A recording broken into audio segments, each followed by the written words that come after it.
Okay, students, today we are going to start video one of the series, Root Biology series में video one of the principles of inheritance and variation. And we're in this video one, this is the part one of video one where we will study introduction to genetics and Mendel's experiments. Okay, चलिए let's begin. Principle of inheritance and variation में क्या क्या हम पढ़ेंगे. We are going to study what is genetics, what is heredity and variation, who was Gregor Johann Mendel, क्यों, why Mendel chose pea plant, and what were the 7 contrasting traits that Mendel actually focused to study on these pea plants. ठीक है, चलिए. The first question is, पहले तो क्या आपने कभी सोचा है why do we resemble our parents, why we resemble with our brothers and sisters, still after resembling also we vary from them, ये सब क्यों होता है? So the answer to all these concepts lies in genetics. Every living, genetics है क्या? Every living organism, हर एक living being जो है, हर एक लिविंग ऑर्गेनिज्म, इधर भी ह्यूमन बीइंग और भी प्लांट्स, ये सारे अपने पेरेंट्स जो है अपने ट्रेट्स अपने ऑफस्प्रिंग्स को ट्रांसफर करते हैं. तो the branch of biology which deals with this mechanism of inheritance is known as genetics. इसमें 3-4 डेफिनेशंस आपको याद रखने हैं. पहला, what is heredity? Heredity is the transmission of traits from parents to offsprings. What is variation? Variation is the difference among the individuals of the same species. मान लीजिए हम human being है, तो ह्यूमन बीइंग में भी एक human being दूसरे human being से कितना ज़्यादा डिफर करता है. This particular phenomenon is known as variation. What are traits? जो ऑब्जर्वेबल कैरेक्टर्स है, जैसे कि किसी के लंबे बाल हैं, किसी की छोटी आंखें हैं, किसी की ब्लू आइज हैं, तो ये सारे ट्रेट्स जो हैं इनको हम इन सारे कैरेक्टरिस्टिक्स को ट्रेट्स बोलते हैं. जीन क्या है? Gene is the functional unit of heredity which transfers the information from one generation to another. NCERT की एक लाइन याद रखिएगा, genetics is the branch of biology that deals with the principles of inheritance and variation. ये पूरी की पूरी line as such question में पूछी जाती है. Coming to question number 1, genetics is the branch of biology that deals with, as I told you, options are evolution, taxonomy, heredity and variation, and ecology, and the correct answer is heredity and variation. So genetics explains how the traits are transferred from the parents to the offsprings and then from the offsprings to their offsprings, etc. ठीक है.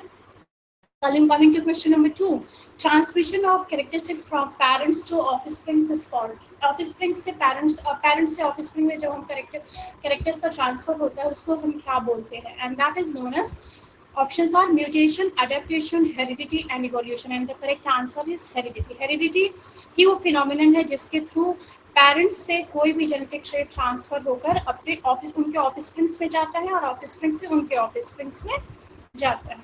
Coming to question number 3, which is a concept builder.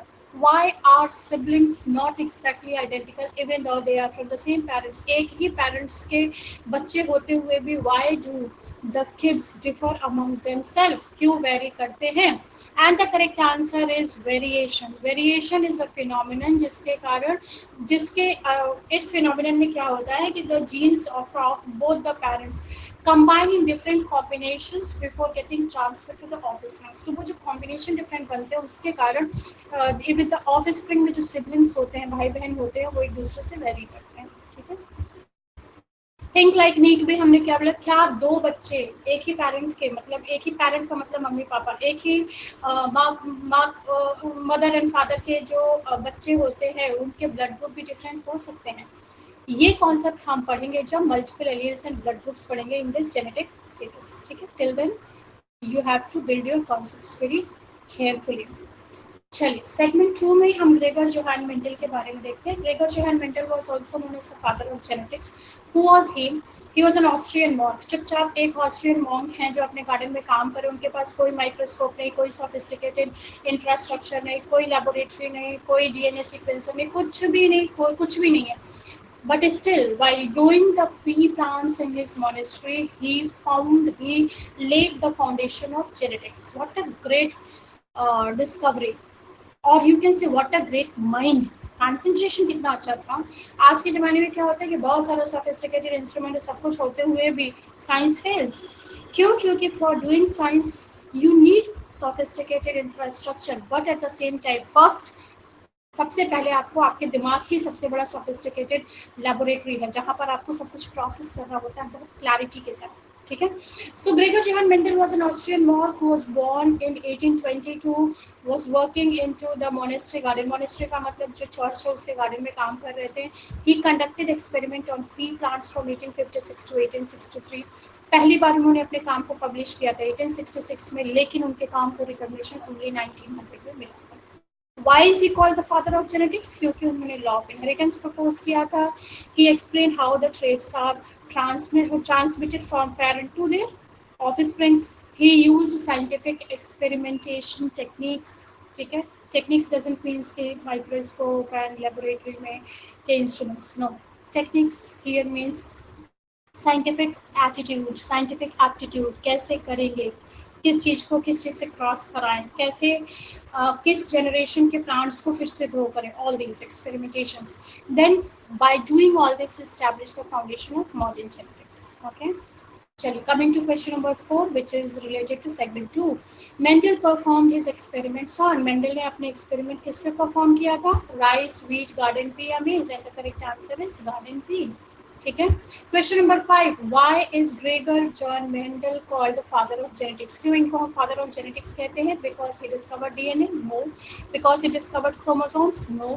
Because he proposed the law of inheritance? Yes.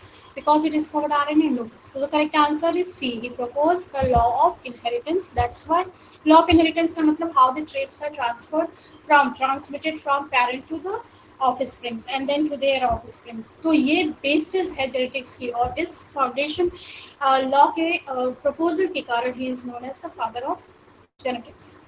NEET concept का question देखिए. Mendel work was rediscovered in. Mendel का काम फिर से किस year में रीडिस्कवर हुआ था? It was rediscovered in 1900. आप फिगर में देखिए 1900 लिखा हुआ. So it was rediscovered in 1900 by whom? By Hugo de Vries, Karl Correns and Erich von Teschmark in 1900. ये 3 साइंटिस्ट हैं जिन्होंने इनके ग्रेगर जॉन मेंडल के काम को रीडिस्कवर किया था, and that rediscovery actually was the foundation of genetics. वहाँ से फिर जेनेटिक्स की कहानी शुरू हुई थी. Segment number 3. Why did Mendel chose the garden pea? Mendel ने गार्डन पी को ही क्यों चोज किया, जबकि ये बड़ा सिंपल सा प्लांट है जिसपे फ्लावर है, पॉड है, सीड है, लीफ है, स्टेम है. इससे ज़्यादा कोई भी कॉम्प्लिकेशन इसमें नहीं है. But still why he chose such a simple plant?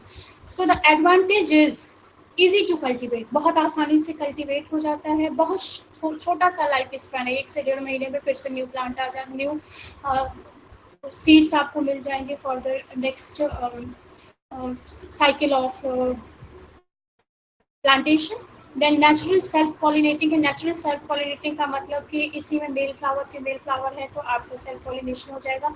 Artificial cross pollination possible. आप फ्लावर को ओपन करके स्टिग्मा पर आप दूसरे फ्लावर का पॉलन लाकर स्टिक कर सकते हैं, and this is how you can get cross pollination.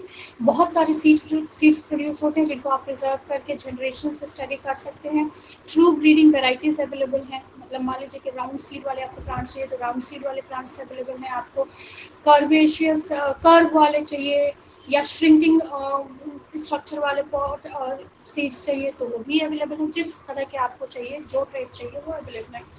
7 pair of contrasting trades है इसमें. इसको याद करने का सबसे अच्छा तरीका मेमोरी ट्रिक है SSEMASS. SSE mass, S means short life span, life cycle, S means self pollination, E means easy cultivation, M means many seeds, A means artificial crossing, S means 7 contrasting traits and S means 7 small plant size. ठीक है. So this is how you can remember the advantages of this plant. Scientific name of garden pea is Oryza sativa, Pisum sativum, Triticum aestivum और Zebes. किसका क्या नाम है इसका? So the correct name is Pisum sativum. Oryza sativa हम धान को कहते हैं. धान means पैडी का जो पैडी जो होती है उसको हम ओराइजा सटाइवा कहते हैं. ठीक है. राइस का जो कल्टिवेटेड फॉर्म होता है उसको हम ओराइजा सटाइवा कहते हैं. ट्राइटिकम एस्टिवम गेहूं को बोलते हैं. जीमेस जियामेस को कहते हैं. जियामेस का मतलब जो है वो जियामेस जो है आपके कॉर्न को कहते हैं. ठीक है. या मेज को कहते हैं. So Pisum sativa actually is known as garden pea. Conceptual question है. देखिए why were true breeding pea plants essential for Mendel's experiment. Mendel के एक्सपेरिमेंट के लिए ट्रू ब्रीडिंग पी प्लांट्स ही क्यों चाहिए थे? क्योंकि ट्रू ब्रीडिंग पी प्लांट्स जो है कंसिस्टेंटली ट्रेड्स को, अपने ट्रेड्स को जनरेशन दर जनरेशन ट्रांसमिट करेंगे, जिसके कारण पैटर्न ऑफ इनहेरिटेंस हम पढ़ सकते हैं। फॉर एग्जांपल, एक ही तरह की अगर फिनोमिनन हो रही है कहीं पर बार बार, और आप उसको बहुत ध्यान से कई दिनों तक आप ऑब्जर्व करें या कई महीने तक, तो आपको ये समझ में आ जाएगा कि इसका पैटर्न है क्या। ठीक है, मतलब किसी भी इवेंट का पैटर्न समझना हो तो वो इवेंट बार बार उसी फॉर्म में रिपीट हो रही है without mixing and modifications. Same way the true breeding plants जो है ना, उनकी ट्रेड्स जो है जनरेशन, एक जनरेशन से दूसरी जनरेशन से तीसरी जनरेशन चौथी जनरेशन एज सच ट्रांसमिट होती है, जिसके कारण पैटर्न ऑफ इनहेरिटेंस समझ में आता है। That's why this pea plant, true breeding pea plants were essential for Mendel's experiment. ठीक है, रैपिड रिवीजन देख लीजिए। Genetics is a study of heredity and variation. Gregor Johann Mendel is known as the father of genetics. Experimental plant उनका था Pisum sativum, जिसको garden pea भी बोलते हैं। पी प्लांट क्यों चूज किया गया था? क्योंकि इसके यूनिक एडवांटेजेस हैं, जो कि हमने आपको एसएससी मास में शॉर्ट फॉर्म में आपको बताया, आप उसको याद कर लीजिएगा। And this is how Mendel led the foundation of modern genetics. Next part 2 जो हम पढ़ेंगे, उसमें पढ़ेंगे what were the 7 characteristics, what is monohybrid cross, what is law of dominance and what is law of segregation. ठीक है, अच्छी लगी हो वीडियो तो don't forget to like, share and subscribe and keep preparing with us with simple concepts for NEET 2027। Part 2 में देखिए हम क्या पढ़ेंगे कि Mendel didn't choose the P plant randomly उन्होंने चूज नहीं किया था, उन्होंने बहुत इंटेलिजेंटली, बहुत होमवर्क करने के बाद, मेंटल होमवर्क करने के बाद चूज किया था। क्यों? क्योंकि पी प्लांट में 7 कंट्रास्टिंग ट्रेट्स होते हैं। ये ट्रेट्स क्या हैं ये हम पढ़ेंगे। कौन सी ट्रेट्स, मान लीजिए कि टॉल शॉर्ट है, रिंकल्ड सीड्स और राउंड सीड्स हैं, तो उसमें किस तरह के सीड्स हैं, तो उसमें कौन सी डोमिनेंट ट्रेट्स हैं और कौन से रिसेसिव ट्रेट्स हैं, and how one simple cause give the basis और found the history of history of biology, or you can say found the laid the foundation of genetics। ये हम स्टडी करेंगे। We will uncover all these things in part 2, and we will also see how these 7 traits were actually studied, and how monohybrid cross के through इस कौन सा dominant है कौन सा रिसेसिव है, ये सब पढ़ा गया। ठीक है, चलिए, ऑल द बेस्ट।